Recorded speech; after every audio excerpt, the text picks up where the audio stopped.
This is the Whole Care Network.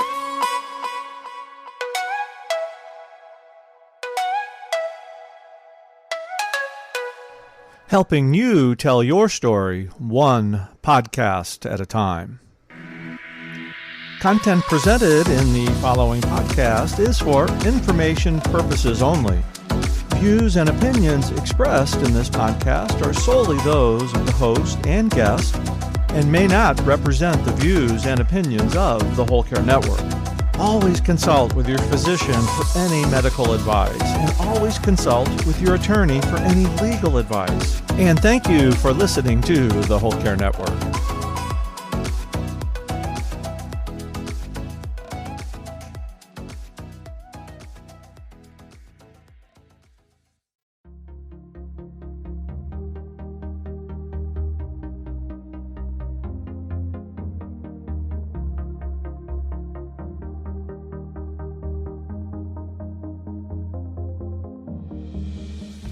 Welcome to From Guilt to Good, Self-Care Solutions for Busy Caregivers, the podcast rewriting the narrative of self-care. If you're a caregiver feeling stretched thin, torn between responsibilities, and longing for self-care, you're in the right place.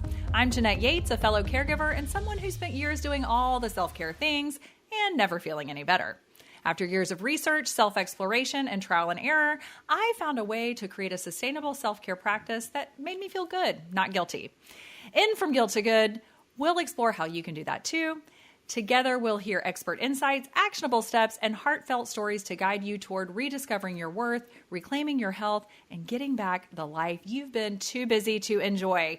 And today I'm interviewing Denise Kleinman. Denise discovered EFT tapping in 2020 after getting laid off from her day job. Her EFT experience surpassed all previous attempts to heal her personal trauma, and she experienced a level of healing she didn't realize was possible. She pursued clinical certification because she believes in EFT's ability to raise people's emotional foundation during heightened stress and fear in the world. And if caregivers don't need a little bit of that, I don't know who does. Her passion is to increase the resilience needed to face these challenges. And she is currently working on a tapping course for burnout, which of course caregivers also know a lot about. Today, Denise, welcome.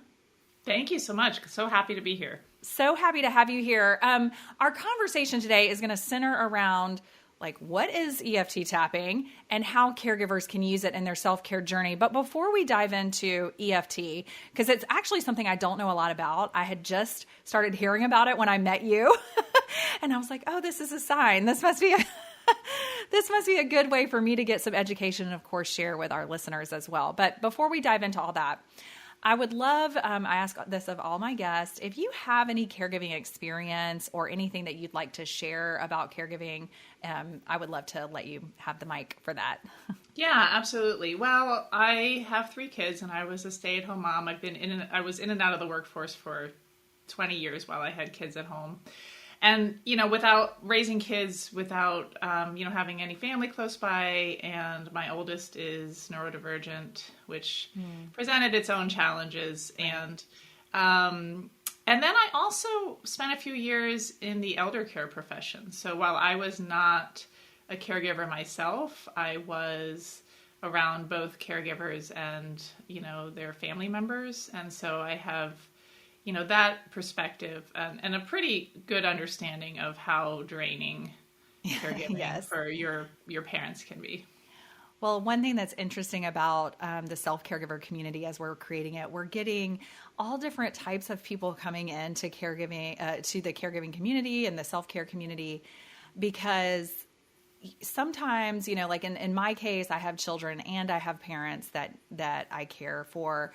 Other people, they're caregivers for their children because of different needs. And then we have some people who they work in the caregiving profession or in the church space or some other space where giving and sacrificing and all of that kind of stuff is part of their responsibility. And so caregiving has so many different ways to think about it and look at it. But the bottom line is those of us who have responsibilities for other people end up being stressed out and have a lot of that and tend to not have a lot of self-care for ourselves. So that's why we are doing this to give people some ideas of different ways to take care of yourself, pedicures and massages and, eyebrow waxing. That's one of my faves. All great things, but there's other things that we can do to have a more holistic self-care practice. And a more lasting, I would say, yes, right? Yes. Yeah, the manicure only lasts for so long. Yes, and on me, not long at all. But yes. So before, as we get started, the first thing I thought would be very helpful is for you to just tell us, what does EFT even stand for? Sure. Yeah, no, absolutely. And then, break it down for us. Give us a little 101. Yeah, absolutely. So EFT stands for Emotional Freedom Techniques. It was developed in the early 90s, and so it's been around for about 30 years. But a lot of people, still haven't heard of it. I'd say maybe a fourth of the people that I come across have actually heard of it. And even myself, I didn't really know what it was until 3 years ago. But it is gaining more mainstream momentum. Yes. So essentially what it is it is a self-applied stress reduction technique that uses aspects of cognitive therapy while you're simultaneously stimulating known acupressure points. Okay, so some people call it emotional acupuncture. Okay. Because what you're doing is you're tapping with two fingers on various parts of your body while you're kind of talking about your stress. So that is really interesting, that mind-body connection. I think, some of my other guests, we've talked a little bit about that as well with yoga and body work and things like that. So this sounds to me a lot like just another type of body work, essentially, where you're really kind of touching, getting in touch with your body and your mind at the same time. It's that, and what I love about it is that you can do it yourself. It doesn't take long. You don't have to go to the yoga class, right? Or sign up for the app or whatever it is. Right. Once you know how to do it, it's something you really have in your back pocket anytime you need it. Well, and the bottom line is with caregivers, things that we can have on the go and take with us and use, like breathing technique and even EFT tapping, it sounds like, that's the most helpful type of thing, is something that we can access immediately that's part of who we are and what we do. So I really like the idea of having something, like you say, that you don't need any props and rigmarole. Right, exactly. And even though it does, use the term meridians and acupuncture, and it has a little bit of sort of a woo-woo feeling to it sometimes. There have been over 120 clinical studies that have shown that it reduces cortisol, and it has been shown to be clinically effective in treating PTSD and other, trauma-related issues. So I just want to put that out there as well, even though, because it's a little weird. The first time you do it, it's a little weird. And so I always just like to, kind of call that out, just put that on the table. But there are people who are studying this, who are scientists and who are confirming its benefits. Well, and I always find that comforting to know that there are these practices that we can do. They're, the 90s, it's 30 years, but also that's relatively new for something. Yoga's been around 5,000 years or whatever, but then actually studying the benefits of it and learning about that, I think I know me, I like to know things like that, but also I like the idea of just let's try it and see if it works, Yeah, that's always, the proof is in the pudding, right? Yeah, absolutely. That's right. So we're going to talk a little bit more about stress and trauma and how EFT can help, but I do want to let you talk a little bit about how you use EFT with your clients and what you do at Tap Intuition. So tell us a little bit about that. Absolutely. So at Tap Intuition, the reason I named my business that is because I really believe that we have the answers inside of us. And so my goal is to help clear out the noise, in your head. So, and then once you can do that, then you can access, whatever inner wisdom is going to guide you on your next step. And so that's really my goal. And people come for all different reasons. I do tend to focus on parents of neurodivergent kids because I have that experience myself. Right. Because I think that what people who have never tried EFT before are usually surprised by is how quickly they might get into deep trauma, right? Yes. Almost immediately in some cases, sort of depending on how open people are to the process. Right.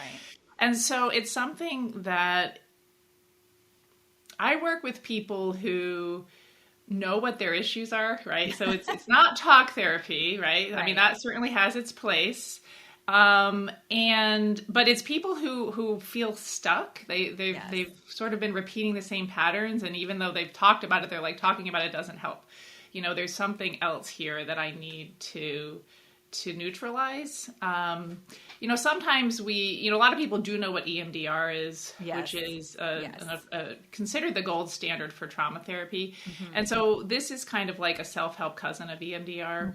Mm-hmm. You know, we do use some eye movements sometimes. Mm-hmm. But what I really like about it is, like, I tell my clients, I'm not here to work with you for months or years. You know, like when you start therapy, you're like, oh gosh, I don't know, this could be like 3-5 years. I don't know. Yeah. You know, it's really about what are those specific issues that you want to clear, and we get in there and we do it. Yes. So that's a good reference point for me. I actually do EMDR therapy. And for those of you listening, just know there is a future episode all about different types of therapy. So we'll talk about it, but, so don't worry.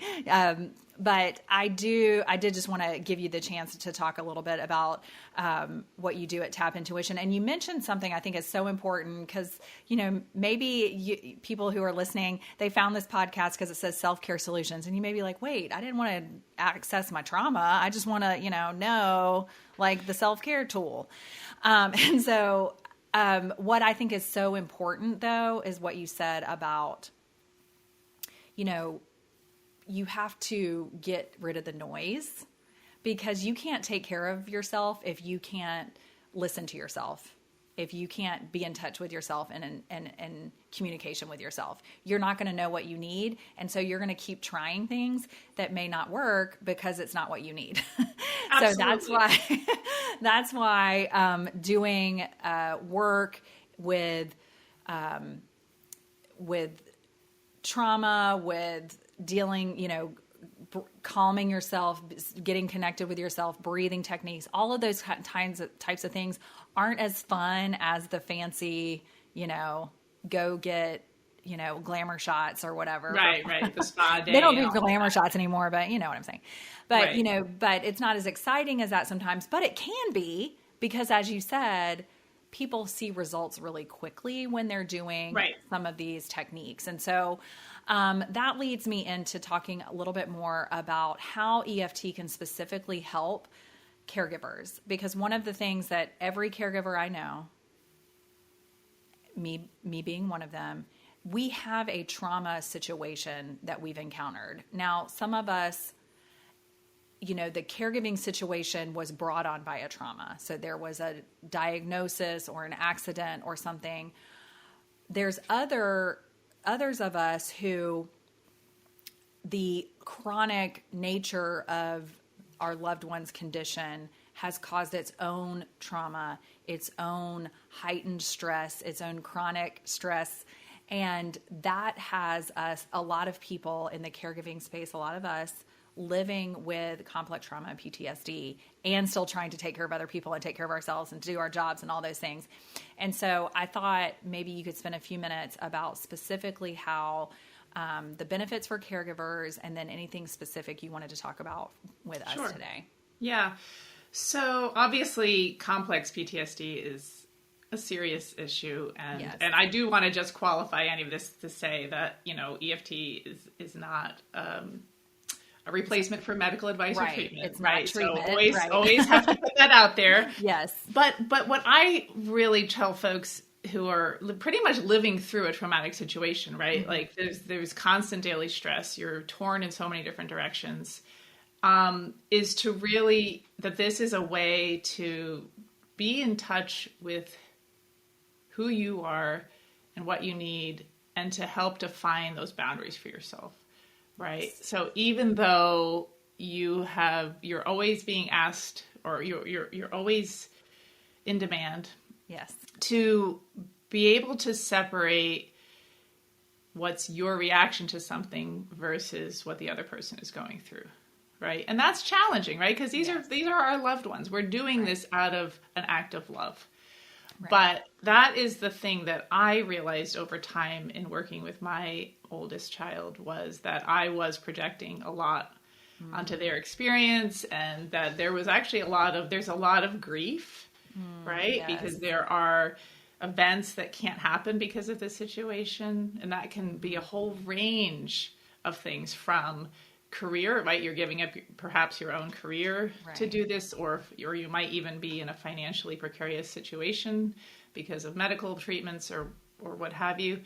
And so I think my focus is really to help people build that emotional resilience while they're going through it, right? Like, so we did talk about, trauma is kind of its own capsule. And sometimes we do have to just sort of compartmentalize and just be like, okay, I'm not dealing with that right now because I'm living it, right? So how do I get through this, And it's not easy, right? It's a commitment. It's like you mentioned yoga. It's like, it's a practice. It's saying, I'm going to devote one activity a day to what matters to me. And to what fills me up. And maybe it is a glamour shot, right? Like, I'm not opposed to that if that brings you joy, if that's something that you can fit into your life, right? It's just that we don't expect that, because fun and play are so critical to this process, right? We don't want it always to be so heavy and so serious. Right. That said, we need to be doing that intentionally. Yeah. And we need to be checking in with ourselves. And that's really how I think EFT plays into that, is that, again, it's almost like a meditation, but you're awake, your eyes are open, you're pretty much sort of talking to yourself. You end up being an active observer to your own situation. And there's something incredibly powerful and freeing about that. And really, it helps us to make sure those emotions don't get stored in the body. Yes, because that leads to other problems. Yeah.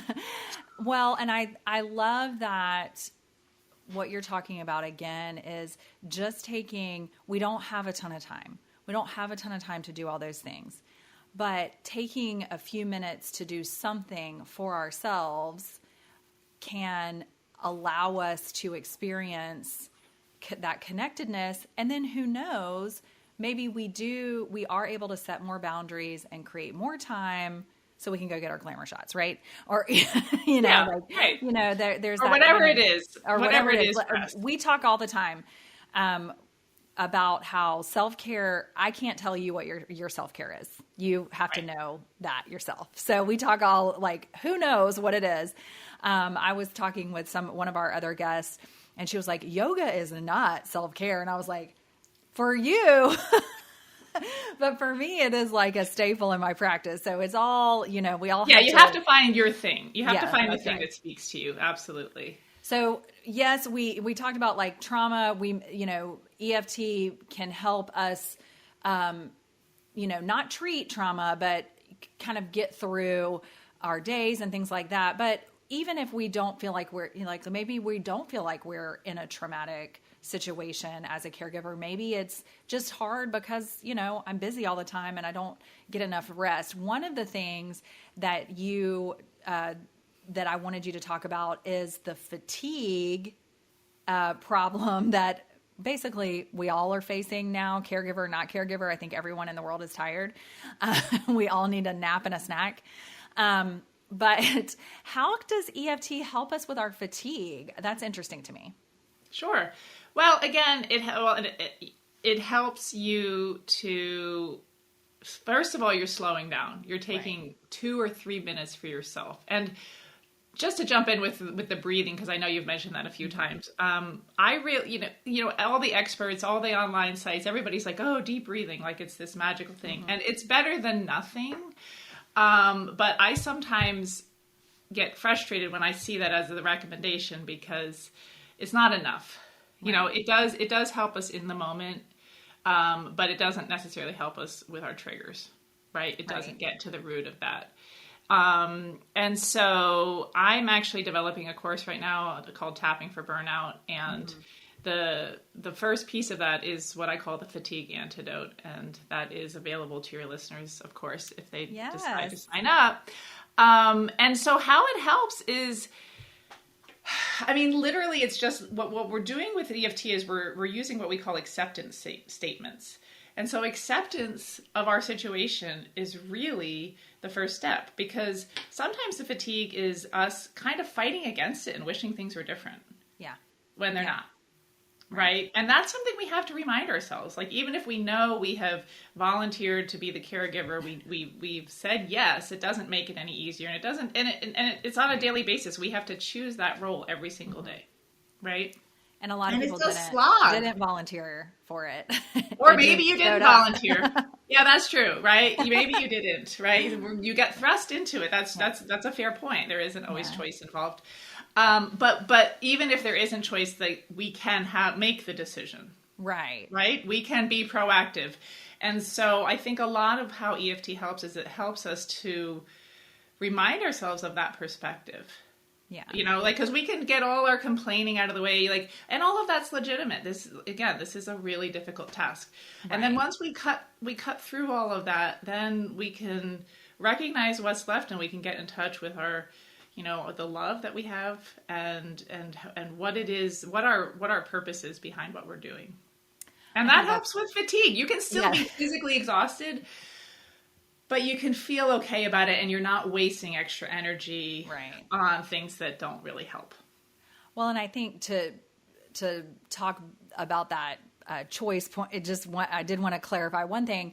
Some people don't have the choice when they become a caregiver, like it just kind of happens. And then you get down the road and it's like, well, we do have choices. So whereas like, you know, my caregiving my mom has been sick since I was 8. So my caregiving just kind of didn't start like what is now, but it is now, you know, and it's like, there was no point where there was ever a discussion. Like sometimes there is when there's a diagnosis, it's like, who's going to take care of what and who's going to do. That's not how that happened, but that doesn't mean I don't have any choices. Right.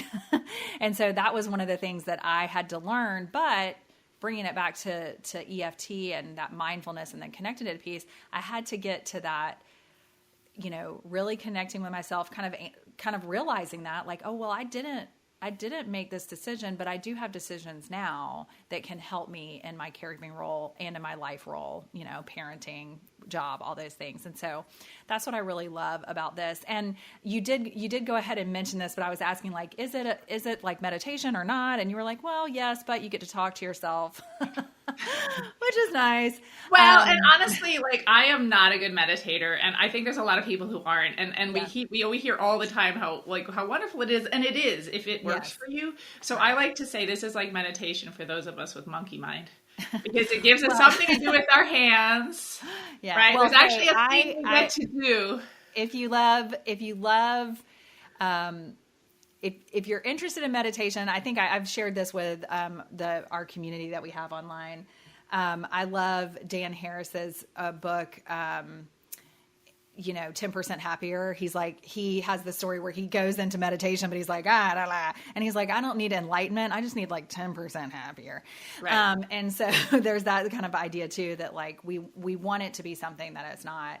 Or we feel pressure for it to be something that isn't how we experience it. Right. And so, there's a lot of, and one of the goals with From Guilt to Good, this podcast is exposing people to the different options. There's meditation, there's mindfulness, there's tapping, there's stretch, there's all kinds of things. They all do slightly different things. And what works for you might not work for someone else. Or maybe what I really like to do is have a toolbox that has all the things in it. And then I'm like, okay, what do I need today?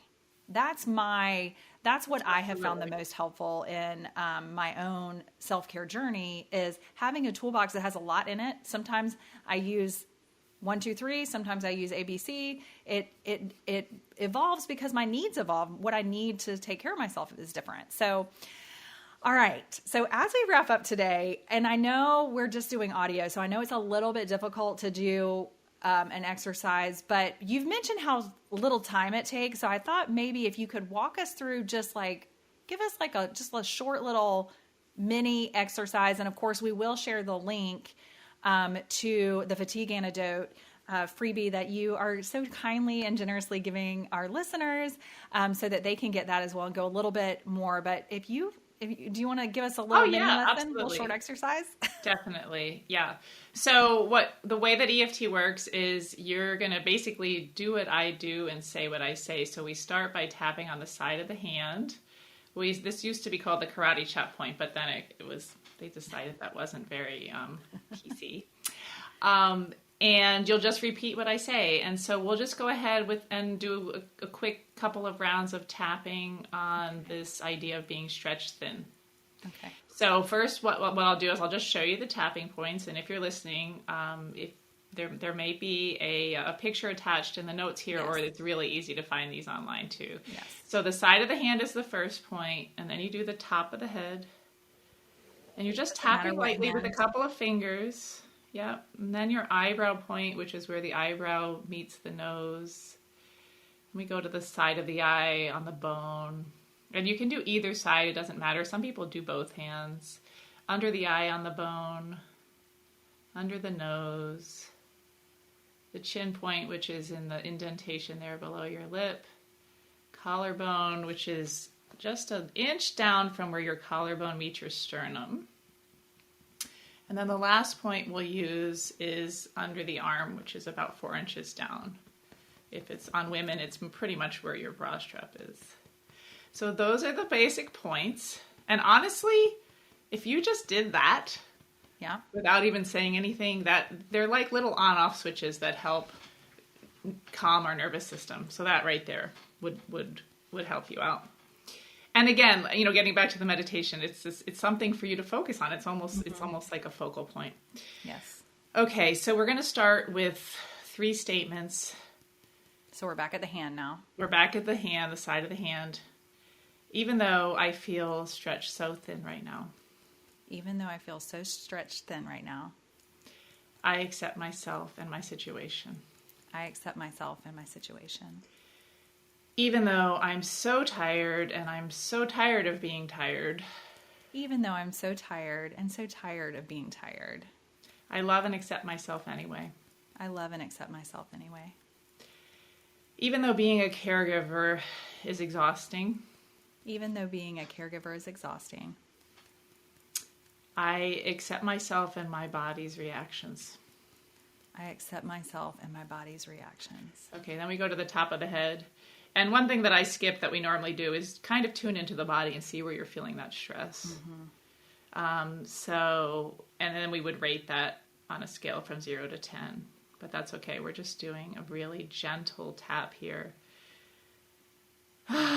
This tiredness. This tiredness. And you don't have to sigh. That's optional. This fatigue. This fatigue. I'm just so exhausted all the time. I'm just so exhausted all the time. And I accept that exhaustion. And I accept that exhaustion. It doesn't mean I like it. It doesn't mean I like it. But I accept that it's a part of my life. But I accept that it's a part of my life. And I acknowledge that there are things I can do to relieve it. And I acknowledge that there are things I can do to relieve it. And so I ask my body, what does it need today? And so I ask my body, what does it need today? And so we're at the top of the head again. Yeah. What is the one thing I could do today that would help me? What is the one thing I can do today that would help me? Do I need rest? Do I need rest? Do I need to go outside? Do I need to go outside? Do I need something fun? Do I need something fun? Do I need to call a friend? Do I need to call a friend?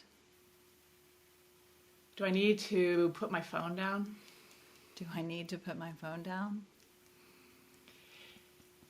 How can I carve out time for myself? How can I carve out time for myself? Maybe it's only 5 minutes. Maybe it's only 5 minutes. While I'm sitting in the waiting room in the doctor's office. While I'm sitting in the waiting room of the doctor's office. Or sitting in the car waiting to pick somebody up. Or sitting in the car waiting to pick somebody up. Whatever it is, I will not multitask. Whatever it is, I will not multitask. I will focus on this one thing that brings me relief. On this one thing. That brings me relief. That brings me relief. I'm listening to my body. I'm listening to my body. Allowing it to feel more relaxed. Allowing it to feel more relaxed. Knowing that I'm taking care of myself today. Knowing that I am taking care of myself today. Okay. Oh, that was very nice and very helpful. And we are recording video as part of the podcast software. So I will clip this out just so that they can watch that, and I will drop that in the show notes. But yes, that was very helpful. I do feel actually quite relaxed right now. See how quick that was? That was probably like 2 minutes. Yeah. And you know what? I've tried tapping before, but for some reason, and the tap points were all the same, but for some reason, how easy it was. Like once you showed me which tapping points there were, I think after I did it a couple times, I could close my eyes because I knew that every time you were saying something, we were just going to the next point. So I thought that was really good too. I was like, oh, okay. So this is really something that practicing a couple of times, you know what points you need to touch, and then you can just, and you gave us a script, but eventually you can write your own script. Absolutely. Right? Really, just speaking out loud, being a witness to your experience is very powerful. And, and as you said, if people want to go in a little bit deeper, my fatigue antidote, I have a script and guide people through a deeper level on fatigue specifically. Well, Denise, this has been wonderful. I feel like I need to, I can check off EFT as something I now know about, and it's very, very interesting. And I look forward to, I'm going to keep trying it out for the next little while, and I may sign up for that fatigue anecdote as well. But I love that you were able to come on today and share a little bit about what you're doing and how this, how it helped you, but also how it can help us as caregivers. Y'all, I'm laughing because I really do feel very relaxed right now. I feel like I could go to sleep. So, I think this is an easily accessible tool that we can use to incorporate a little bit of something for ourselves in our everyday, which is really the key to having a sustainable self-care practice. As a caregiver, but as any busy person, having something that you can incorporate that doesn't take more time away necessarily from all the things that you have to do, but can then be part of your experience in your everyday. So thank you so much, Denise. Is there anything else you want to say before we head out? This was great. Thank you so much for having me. All right, guys, don't forget to check out the show notes. I will have her freebie, the fatigue anecdote for you. And then also I will link her social so you can follow her as well. I'm sure she does some tapping exercises over on Instagram, so we can all join those over there. And I'll start following you too and share a little bit on my channel as well. So thank you so much for joining me today. From Guilt to Good podcast is a proud member of the Whole Care Podcast Network. To access additional self-care resources that help you feel good, not guilty, check out the show notes from this episode. Subscribe now and join me in going from guilt to good so that you can rediscover your worth, reclaim your health, and get back the life you've been too busy to enjoy. And if you've enjoyed this show, please take a moment to leave us a review. Your feedback matters. We're redefining self-care for caregivers one episode at a time. Until next time, remember, you are worthy of the same care you give others.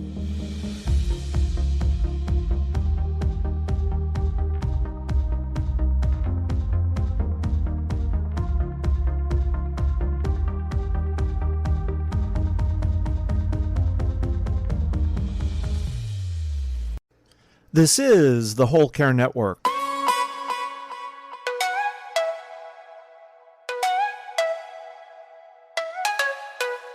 Helping you tell your story one podcast at a time.